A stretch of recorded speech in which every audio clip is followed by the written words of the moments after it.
So, hello and welcome to the podcast of cinema. We still have no idea why we're doing this, but we're here, the podcast of cinema, and we've got discount codes for the Northern Festival of Cinema and the London Festival of Cinema. Northern Festival of Cinema is POCNFO, and the London Festival of Cinema is POCLFO.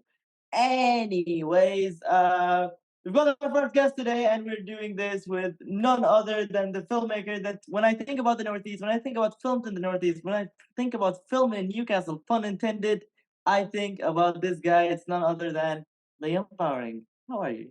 I'm good, mate. I'm good. Thank you for quite the introduction. That was. Yeah, I usually put you under, but I'm putting you over this time because we're live. So this is my first thing, and when we first joined the call, this is what I was about to ask you. What I said, I'll keep it for the podcast. So what have you been up to? You've been doing quite a lot. um, I've just been making things, right? Like, at the minute, trying to take a little bit of a break from filmmaking just to try and figure out a couple of other career opportunities. Um, Yeah, Not that I'm saying I will never be back in filmmaking. You know me, mate. I'm always on set. it's like, yeah, you've retired around 10 times. You came back around 11. So speaking of other ventures, and like this is supposed to be a film podcast, but I've seen your Instagram bio. Yes, yes, Yes, yes, you have. it says filmmaker slash aspiring politician. What does that It mean, does. Liam? Sorry. Tell me. So I'm trying to be a politician now. Okay, that's great. As weird as the laugh, like as weird as I'm laughing about it, I'm just laughing about it is because like I know you and I expect the unexpected, and I'm just trying to go to politics now. Like, politic your way into films or something. That's great. Mate, it's not just politics. I'm doing comedy as well. Oh wow. I mean, Yeah, I yeah. know. I've Very, branched out. we had some very good hits together in comedy, like just us sitting down and talking shit. Like we had some good hits. Wardrobe is one.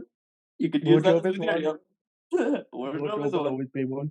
Yeah, but like I'd want people to understand what we're talking about. So, what have you been doing in films?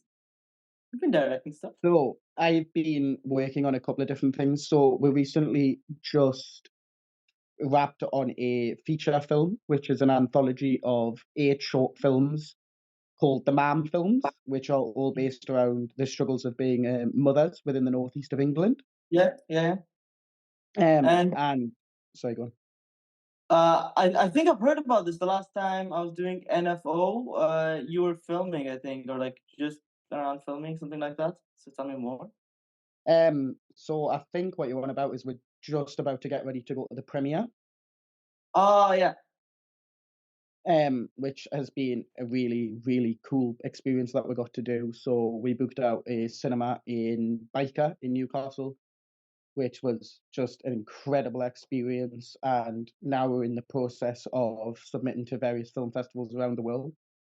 Hmm. Wow. Um, I'm not sure if I can publicly say this, but it's you, so I will publicly say it.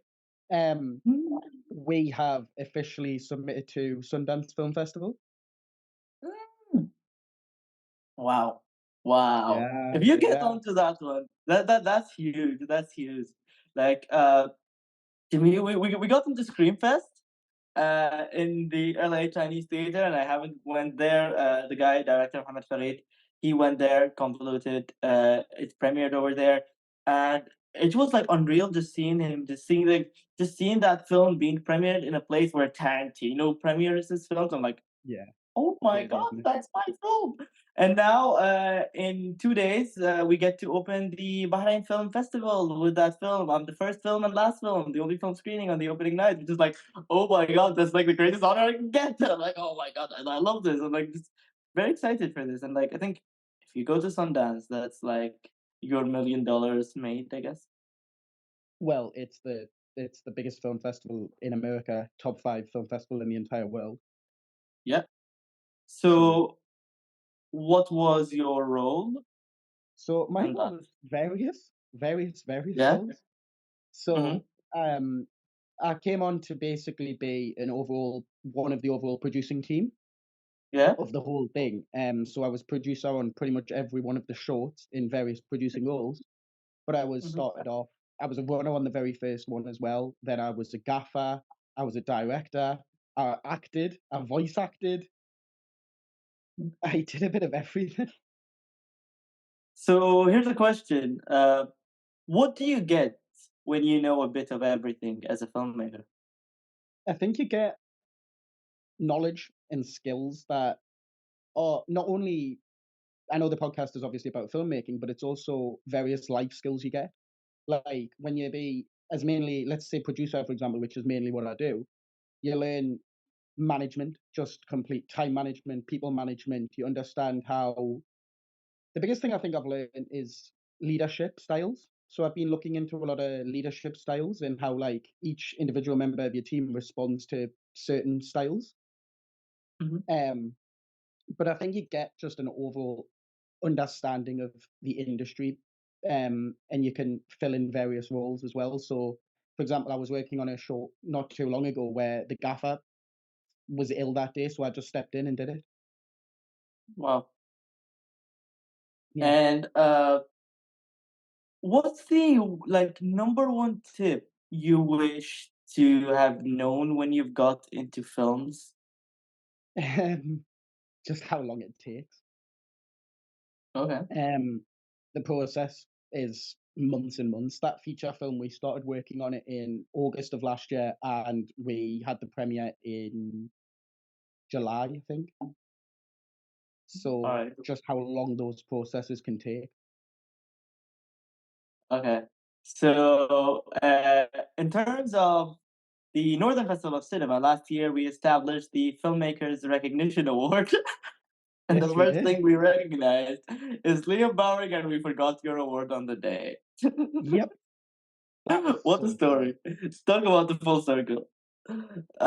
So, in terms of your contribution to, let's say, the Northeast film scene at the minute, where do you think it's headed right now? Where's the Northeast film scene is headed to right now? Well, I think it's probably the fastest growing place in the country for filmmaking at the moment, with the various studios that are opening up, especially Fullwell 73 studio in Sunderland, um, which I've had, which I think would be an excellent opportunity for the region. It's projected to create 9,000 jobs, which is an insane number of jobs. It'll be one of the biggest employers in Sunderland. Now I'm going a bit political, but They it's a did. massive opportunity, though. Like I've heard that various studios such as Universal and Disney are already looking into booking the studio out, and it hasn't even started being built yet.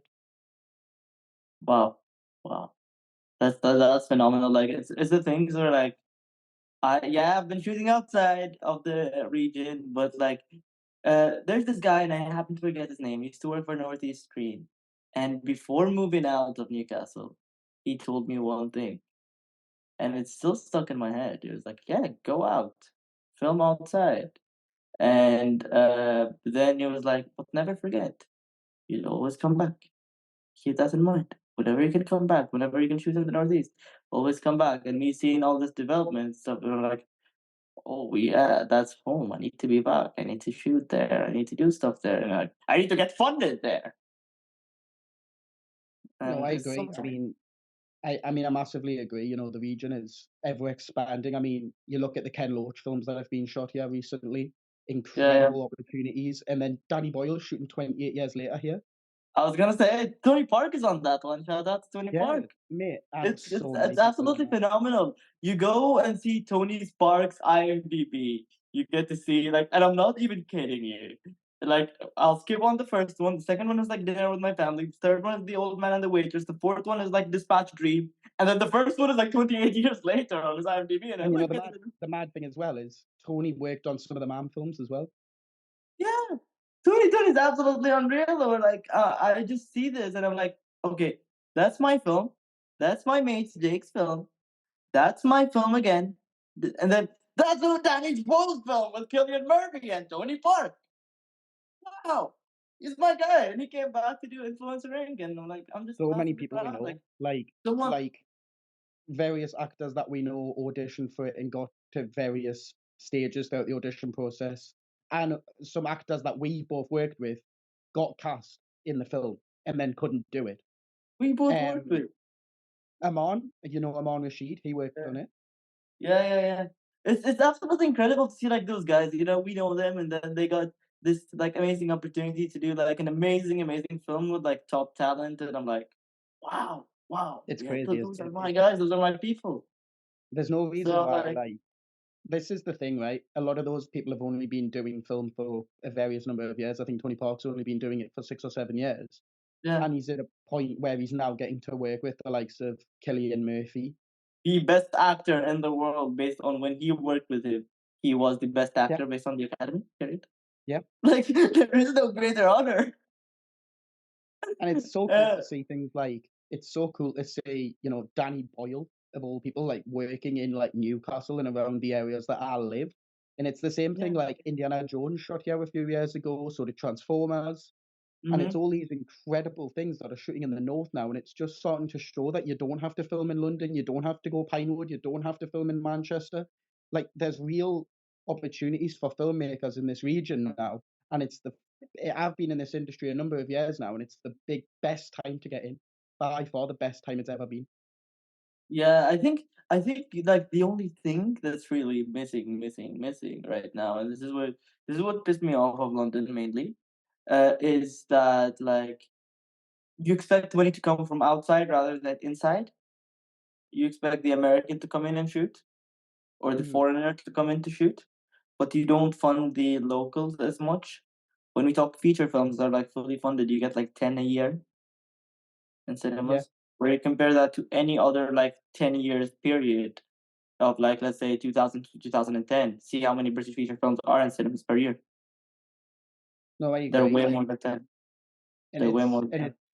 it's it's like that shows the current situation that financially we're in. The Yeah, budget for the UK was announced yesterday. I know we spoke about it briefly, but there's yeah. zero funding now for There's zero extra funding for arts councils in the budget now.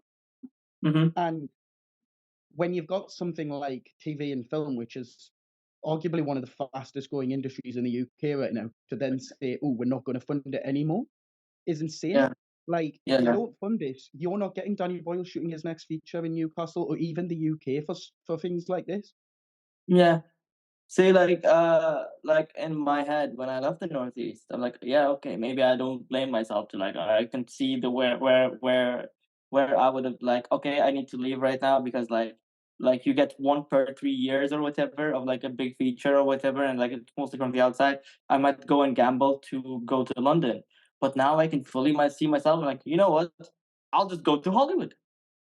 Hmm. And I or like I'll go to somewhere else that is like funding films, and there are like other countries other than Hollywood, and like China, fastest growing Australia, film market in the world right now.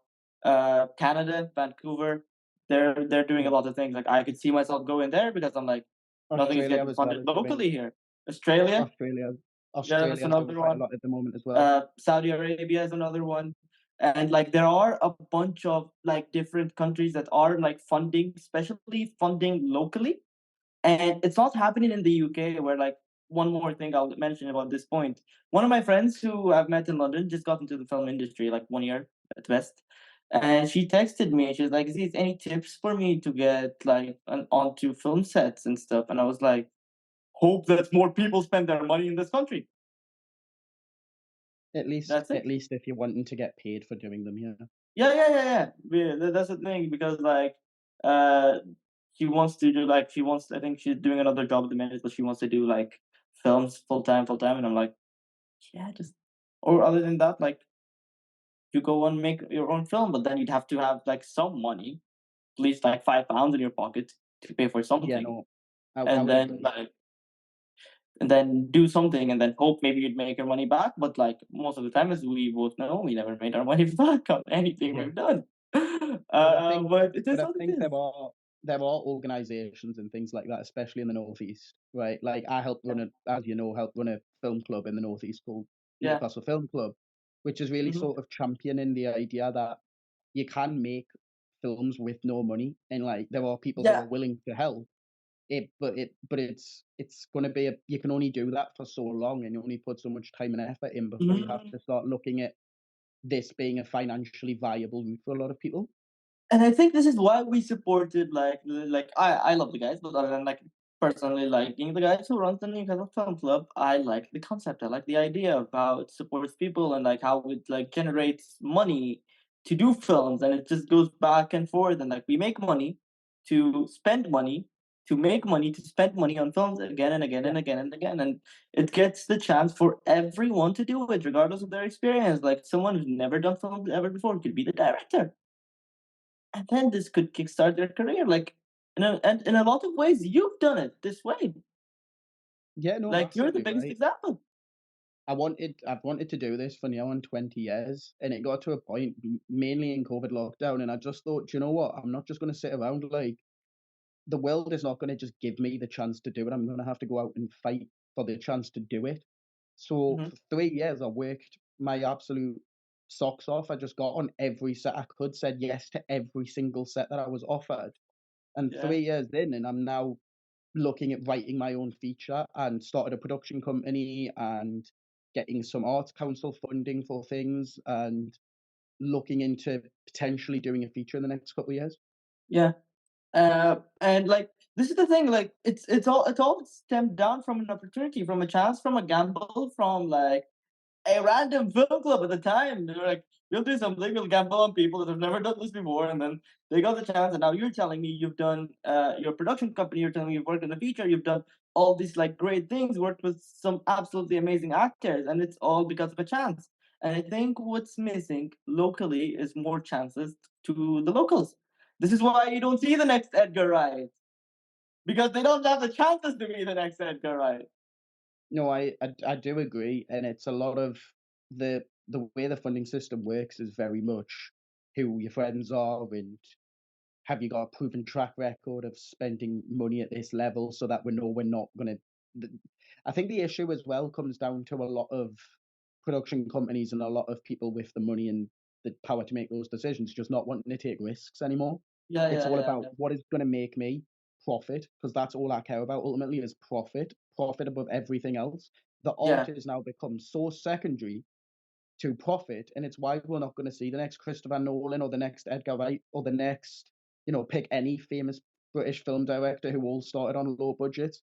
It's now Yeah, 10 times harder to do that than it was even 10 years ago. yeah, I kind of understand where like yeah, I see films this way as well. Where, like business first, but art second or whatever. Yeah, by the end of the day, if you pay this money, you like especially when you go into the millions category, you preferably you'd make your millions back. But at the same time, if you don't gamble on lose 10 millions to make 20 millions 5 years down the line, you will never have a functional business. You'll have to lose money to make money. Yeah. And this is what we're kind of not having anymore.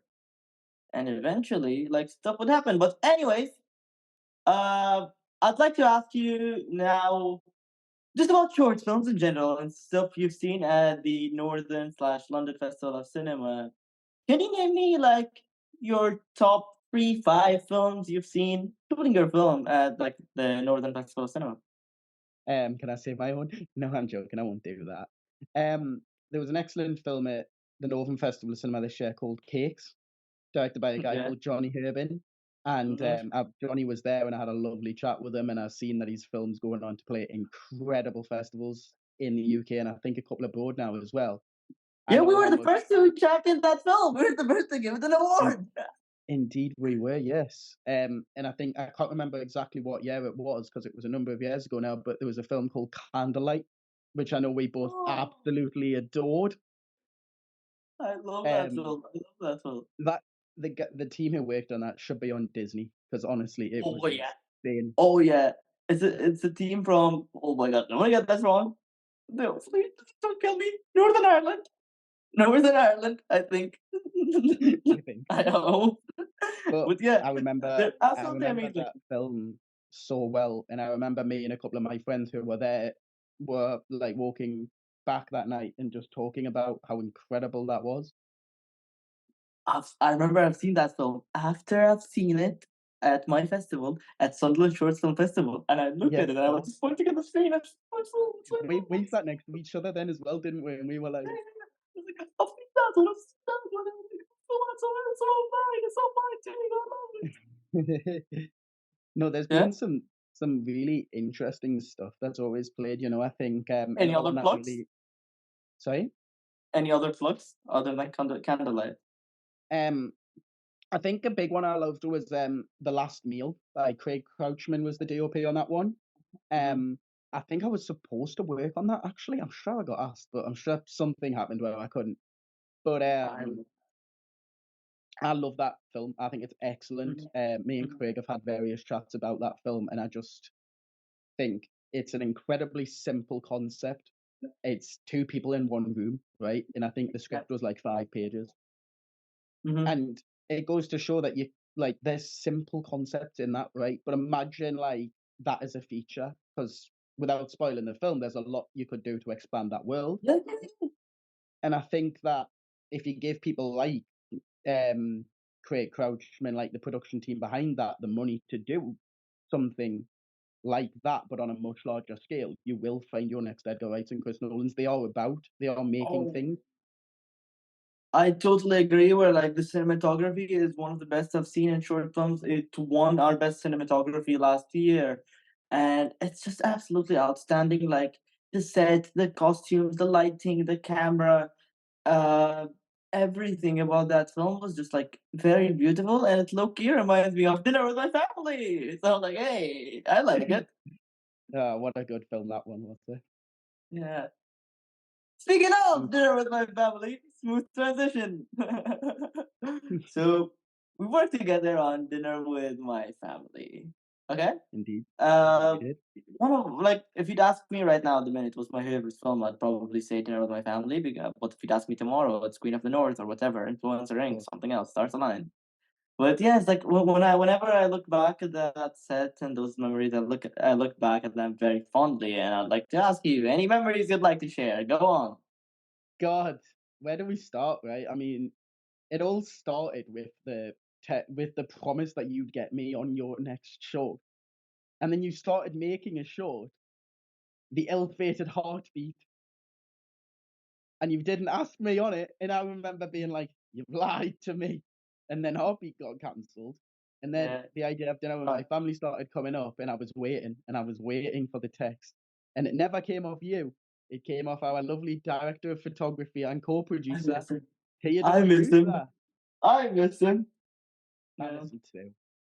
Yeah, I texted him. I was like, test it with him, and I was like, I don't know, I was with him. I was like, test it with Liam, and then I'll talk to him. But there's so many, like how many 3 production meetings did we do at your flat?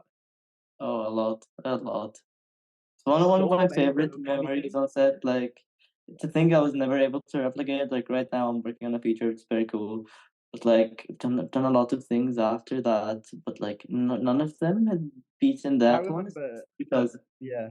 No, like there's so many memories, it like you it remember was the my first time we first were. and probably last buddy movies where I'm like Mm. buddies with everyone. We're just living in the like flats and we're just like doing this DIY on a budget and It's just literally just hopes and dreams, right? At these sorts of levels, it's like there's nothing really in it, like it's just obviously I know it was your dissertation film for uni and that's incredibly important, but it's just eh. like us doing What does it things. mean right now?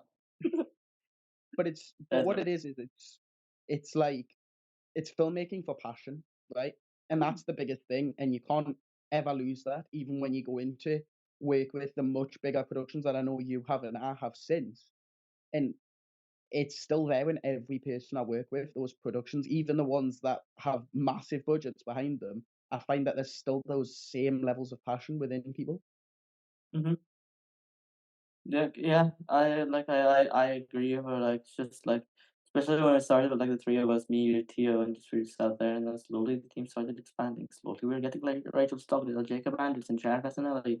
Wayne Thompson, Ryan Kerr, and they're like, oh my god, we have a very good ensemble. And then people behind the camera, Tony, Katie, Steve, Robert is on, Theo is in, Irvin is in, Fawaz is in, doing double duties. He's even cooking in the kitchen, and we're like, boom, boom, boom. It's like, this my buddies. People, John is there, yeah, no, and of course. Like there was so many amazing people there, and it was yeah, such a great team.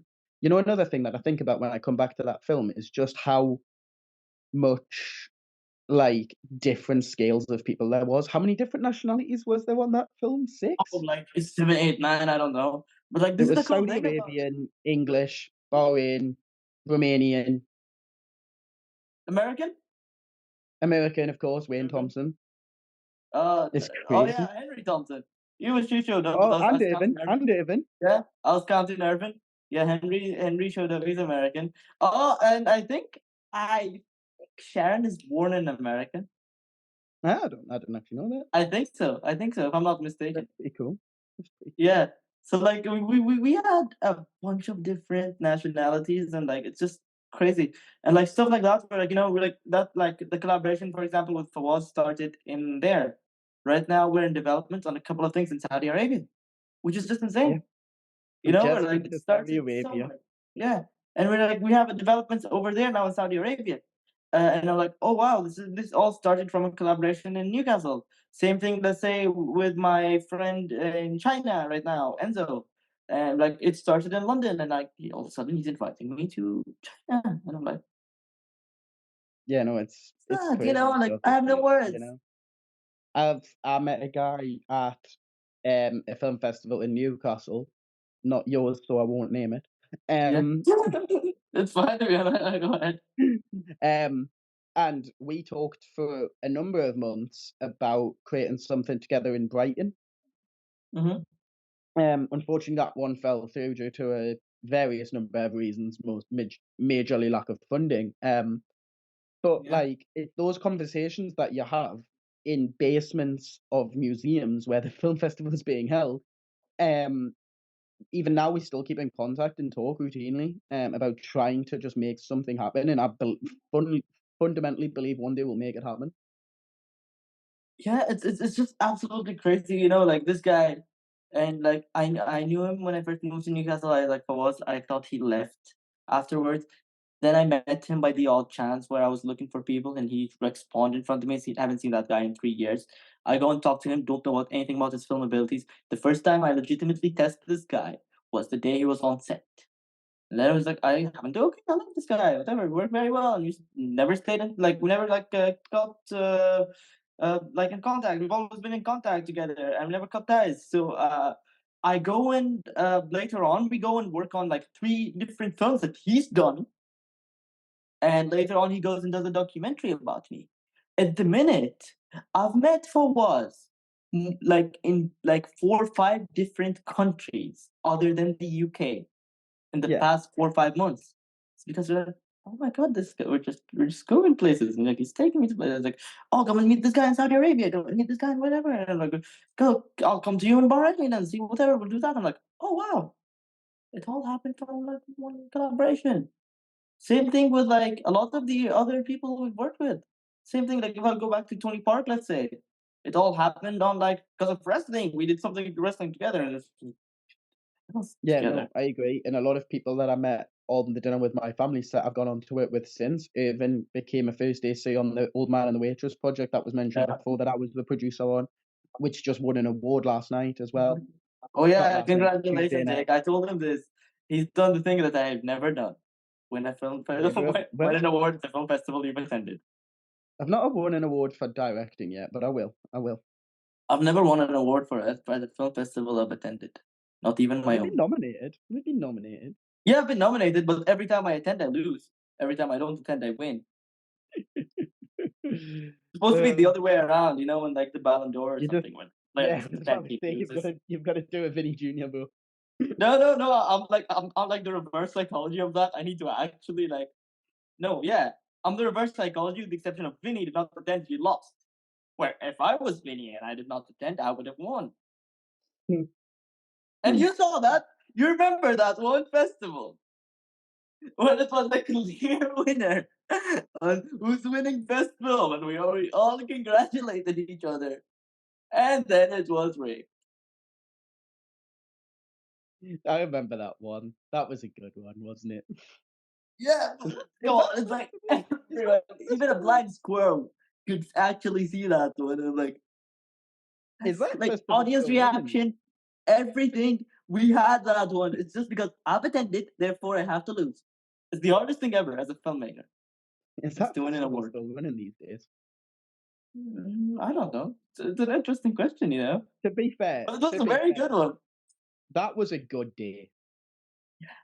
All of us drove up Car, there you in the know. car, Yeah.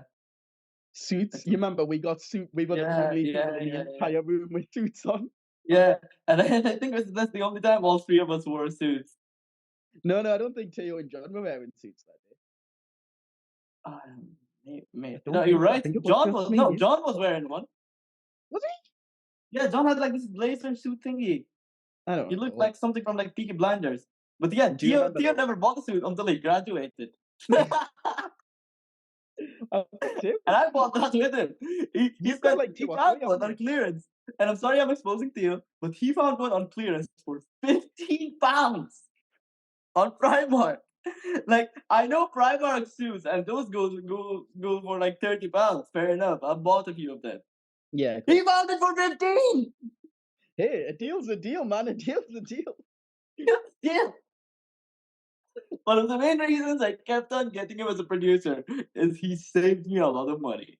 Like Oh yeah. seriously. And I texted him recently because of one project we're doing, and I was like, Theo, I miss you because I just spent X amount of money from production funds. And he was like, what have you done? And I was like, I don't know, I miss you, Theo. It's because like you know me, when I want something, I really want it, and I'll do whatever is possible to get that thing. So like, let's say, oh, I'll give you 1,000 here, and 1,000 does not work. So I'm like, oh, how about 10,000 now? And like, okay, deal. But then I don't have the 10,000. So what am I gonna do? Where That's Theo true. would go, and Theo was like, see, calm down. You don't need to do it. We'll find a replacement. When Theo's not there, I'm like, here's the 10,000. I'll find the 10,000 thing. And I'll go and go find it. And then I actually do find it. It's just insane. And Yeah, it just takes a lot of brain power. Like this happened a lot with Convoluted. This is why we ended up like, we have the film now. It won a lot of awards, but we've spent on that film like 72,000 USD. How did I find 72,000 USD? I don't know. you I just could do did. it again if you challenge me to do it. But how long did that take? Like 3 years? Mhm. And a lot of other films. But So yeah, and that's Theo saved a that's lot of it. money because Theo was my sanity guy. He's like, please calm down. Let's focus on directing. Let's focus on something else. We'll find a replacement actor or we'll find a replacement whatever. Sound And we guy did. or We yeah. did. We always that's the thing, right? We always made it. We always just made it happen. And I think that's the Yeah. biggest thing is like there was a lot of issues with dinner with my family at points, especially in pre-production, and I think you'll honestly agree with that. I will not go into it, but there was, but again, we just worked around every single Yeah. one of them. So some way we had a film by the end. Yeah. One last thing because I have 1 more minute to go. Uh one last tip for filmmakers coming into films again.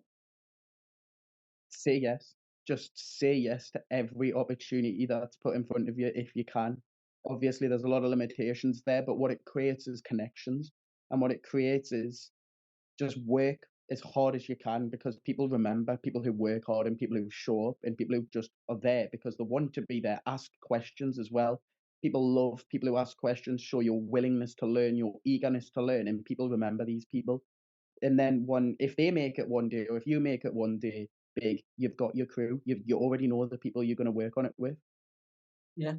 I think one last thing I'll add is like, uh, for example, myself, I've been helped by people, and therefore I would love to help people the same way those people help me. And I think it Mm, goes back to everyone in films. Like the film community is generally more supportive than any other community you'd find purely because it's a collaboration. yeah, Yeah, there are people that will try to stab you in the back, but generally people will help you.